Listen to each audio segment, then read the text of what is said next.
Okay, good morning, good morning.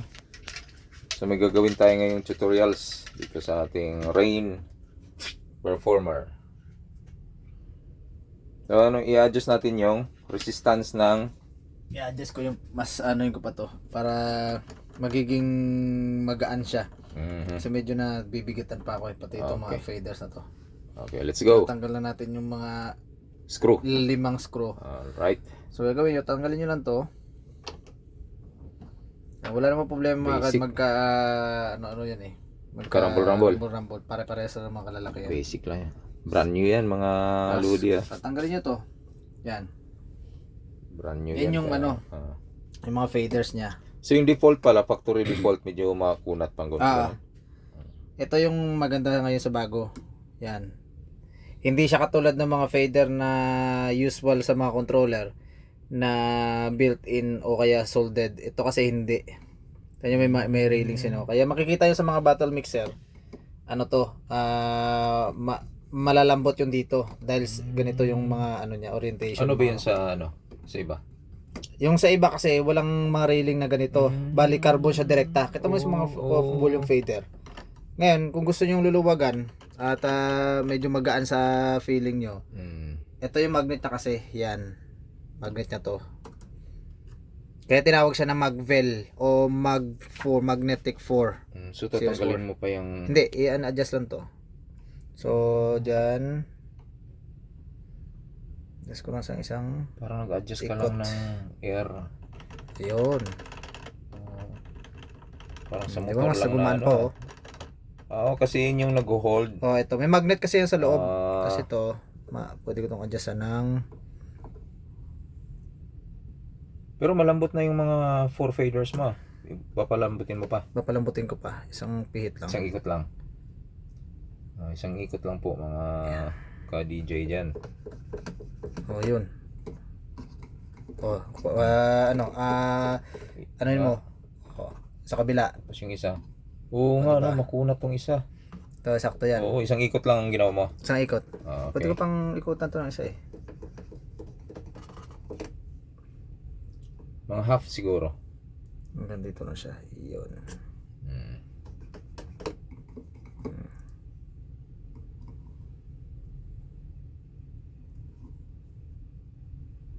Ito pala si DJ Elber, mga idol Expert yan sa mga technical.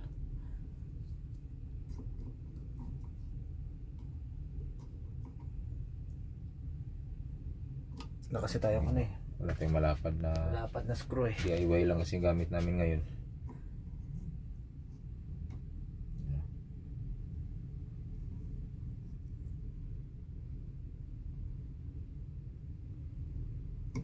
Yun. Wala pala sila. Ito matigas-tigas pa to. So counterclockwise lang siya. Yan, pause mo muna. Hanap ako ng isa. Pause muna natin. Okay. Nagpalit lang kami ng panibagong DIY screw. tools lang kami Basta counterclockwise lang ang pag-adjust niyan para mas lumambot yung fader niya. Pare-parehasin natin na para pare-parehas yung lambot niya. Yan, parehas na siya. So naka 7 o'clock. Forma niya.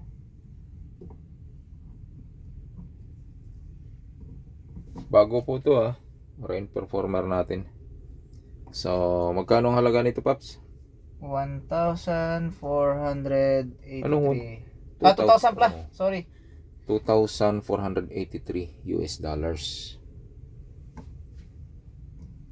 Ganda Hindi ka na kailangan tumingin doon sa Screen. laptop mo pag magmi-mix ka. Yan. Nandiyan na yan.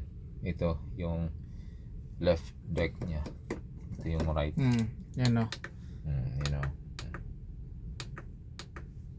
Logo. Yung deck information. Tsaka waveform na Horizontal o kaya yan, Saka vertical. may sticker pa oh, hindi pa namin tinatanggal. Naantay pa yung ano eh. Amoy factory pa yan. Yan, so okay na. Ano, idol? Okay Ayos na, oh. Ayos na, oh. Oh, malambot na. Anak ko. Swabing na. Ngayon, ito na, babalik natin. Napakalambot. Yung sa akin pwede ko rin Metal to, oh. pwedeng i-adjust ko rin sa akin. Alin? Oo, naka-carbon lang yun. Naka-carbon lang yun, diretso So, yun. yun na talaga yun. Yun na talaga yung fix na yun. So, Ito yung tinatawag nila na precision fill yan. Precision fill. Cross adjustable faders. Okay. So pare-parehas to yung mga high-end na mga battle mixers ng Rain. Parehas to ng mga faders na to. Aha. So, yung sa akin Rib 1, hindi na. Wala na Hindi.